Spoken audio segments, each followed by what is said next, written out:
আসসালামু আলাইকুম। পৃথিবীর যে প্রান্তে কি দেখছেন এবং শুনছেন সবাইকে শুভেচ্ছা জানাচ্ছি। আজকে অত্যন্ত কষ্ট নিয়ে একটি কথা বলতে ইচ্ছা হচ্ছে যে আজকে আমরা দেখলাম যে আদালত চত্বরে বাংলাদেশের যাবৎকালের সবচেয়ে জনপ্রিয় সঙ্গীত শিল্পী মমতাজের উপরে ডিম নিক্ষেপ করা হয়েছে, লাঞ্ছিত করা হয়েছে। তাকে কোথায় লাঞ্ছিত করা হয়েছে? তাকে কোর্ট চত্বরে লাঞ্ছিত করা হয়েছে। যেখানে আইনের শাসন প্রতিষ্ঠিত হয় সেখানেই তাকে আইনের শাসন লঙ্ঘন করা হয়েছে। এখন আমি সেনাবাহিনীর কাছে দুটি প্রশ্ন করতে চাই। সেনাবাহিনীকে, বিশেষ করে সেনাবাহিনী প্রধান ওয়াকারুজ্জামানকে আমি প্রশ্ন করতে চাই এবং সেনাবাহিনীকে প্রশ্ন করতে চাই। জনাব ওয়াকারুজ্জামান, আপনি 5ই আগস্টের পরে দেশ ও জাতির সামনে বক্তব্য দিয়ে আপনি বলেছিলেন এই দেশ ও জাতির দায়িত্ব আপনি নিয়েছেন, দেশের মানুষের শান্তি শৃঙ্খলা আপনি ফিরিয়ে নিয়ে আনবেন। কিন্তু 5ই আগস্টের থেকে এই পর্যন্ত যা কিছু দেখেছি, আপনি আপনার কমিটমেন্ট দেশ ও জাতির সাথে রাখতে পারেননি এবং আপনি যা বলেছেন তা বাস্তবায়ন করতে পারেননি। এদেশের মানুষ সেটা দেখেছে। বিস্তারিত বললাম না বাংলাদেশে কি হয়েছে 5ই আগস্ট থেকে। বঙ্গবন্ধুর বাড়ি ভাঙচুর করা সহ, এমপি মন্ত্রীদের বাড়ি ভাঙচুর করা সহ, মানুষকে রাস্তাঘাটে পিটিয়ে মারা, এগুলো হয়েছে বাংলাদেশে। আপনি আপনার কমিটমেন্ট রাখতে পারেননি। তারপরেও আপনার উপরে এই দেশের জনগণ কোন একটু হলেও বিশ্বাস রেখেছিল, যেহেতু আপনি সেনাবাহিনী প্রধান। আপনি গতকালকে রাত্রে আপনি সেনা অফিসারদের সামনে বক্তব্যে, দেশ ও জাতির সামনে বক্তব্যে আপনি বলেছেন যে আপনি কোনো মব জাস্টিস, আপনি কোনো মব সন্ত্রাস, মব ভায়োলেন্স আপনি গ্রহণ করবেন না। আপনি দেশ ও জাতিকে বলেছেন। অথচ কি হয়েছে আজকে? আপনি গতকালকে বলেছেন আজকে মমতাজের উপরে আদালত চত্বরে পুলিশের ব্যারিকেডের ভিতর দিয়ে মমতাজের উপরে ডিম ছোড়া হয়েছে, তাকে অপমানিত করা হয়েছে, লাঞ্ছিত করা হয়েছে।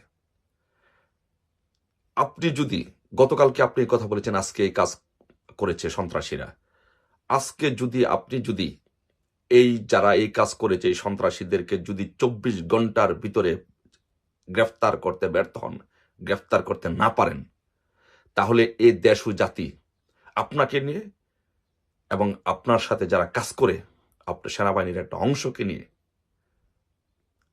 হাসি তামাশা করবে। আপনার কোনো কথার ভবিষ্যতে এদেশের জনগণ বিশ্বাস করবে না। আপনার কোনো কথার উপরে দেশের জনগণ আস্থা রাখবে না। এবং কথা ভুলে যাবেন না, আজকে পুলিশের উপরে ডিম নিক্ষেপ করা হচ্ছে। পুলিশকে একটা বাহিনী না বাংলাদেশের? সেনাবাহিনী বাংলাদেশের শান্তি শৃঙ্খলা রক্ষা নিয়োজিত বাহিনী, পুলিশও শান্তি শৃঙ্খলা রক্ষায় নিয়োজিত বাহিনী। আজকে পুলিশের উপরে ডিম নিক্ষেপ করা হয়েছে। সেই ডিমকে আপনাদের উপরে পক্ষান্তরে পড়ে নাই, আর কালকে যে সরাসরি আপনাদের উপরে পড়ে নাই তার কোনো গ্যারান্টি আপনি দিতে পারবেন? সো আপনি আপনার কমিটমেন্ট রক্ষা করুন। আপনার কাছে অনুরোধ, আপনি সেনাবাহিনীর মান সম্মান বাঁচান, দেশকে রক্ষা করুন। আপনি তাকে যে ডিম নিক্ষেপ করেছে তাকে 24 ঘন্টার মধ্যে গ্রেপ্তার করুন। দ্বিতীয়ত, আমি যারা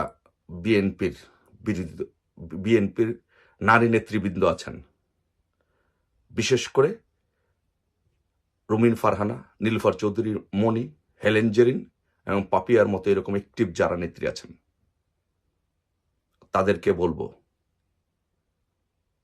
যে আপনারা যদি ন্যূনতম পরিমাণ কোনো রাজনৈতিক প্রজ্ঞা থেকে থাকে, আপনাদের যদি ন্যূনতম পরিমাণ কোনো রাজনৈতিক জ্ঞান থেকে থাকে, তাহলে আপনারা এটার জন্য প্রকাশ্যে সে রাস্তায় প্রতিবাদ করা উচিত। আর যদি আপনারা সেটা করতে ব্যর্থ হন, মনে রাখবেন ইতিহাস কিন্তু ক্ষমা করে না। মনে রাখবেন ইতিহাস বাংলাদেশের রাজনীতির কাউকে ক্ষমা করেন না। রুমিনাপা, মনে রাখবেন আজকে যার উপরে ডিম নিক্ষেপ করা হয়েছে সে কিন্তু বাংলাদেশের ইতিহাসে, দক্ষিণ এশিয়ার ইতিহাসে সবচেয়ে জনপ্রিয় সঙ্গীত শিল্পী। আর আপনি বাংলাদেশের ইতিহাসে আপনারা কয়েকজন মোটামুটি জনপ্রিয়, টকশোতে জনপ্রিয়, আপনাদেরও জনপ্রিয়তা আছে। আপনারা যদি একজন নারীর উপরে, একজন নারী নেত্রীর উপরে, একজন সংসদ সদস্যের উপরে, সে নারী, সে নেত্রী, সে আপনাদের সংসদের কলিগ, তার উপরে ডিম মারা হয়েছে মানে আপনাদের উপরে ডিম মারা হয়েছে। তাকে অপমান করা হয়েছে মানে আপনাদের উপর অপমান করা হয়েছে। এই আপনারা তো তাদের উপরে ডিম মারেননি, না আপনারা বলে দিয়েছেন। তো তাহলে ভবিষ্যতে কেন আপনাদের উপরে ডিম নেবেন?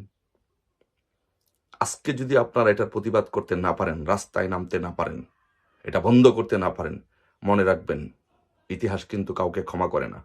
এবং আপনাদের উপরে কত ধরনের ডিম চান, হাঁসের ডিম, মুরগির ডিম, কবুতরের ডিম, রাজহাঁসের ডিম, স্বর্ণের ডিম, রূপার ডিম, পাথরের ডিম, যত ধরনের ডিম আছে সব ধরনের ডিমই কিন্তু আপনাদের উপরে নিক্ষেপ হবে।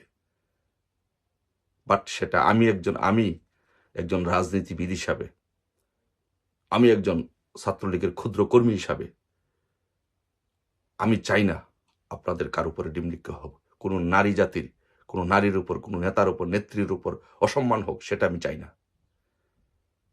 যদি কেউ অপরাধ করে আইন তার বিচার করবে।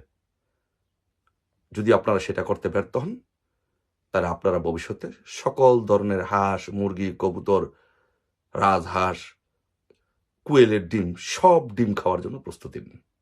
শুধু এইটুকু বলে আজকের মতো শেষ করছি। জয় বাংলা, জয় বঙ্গবন্ধু।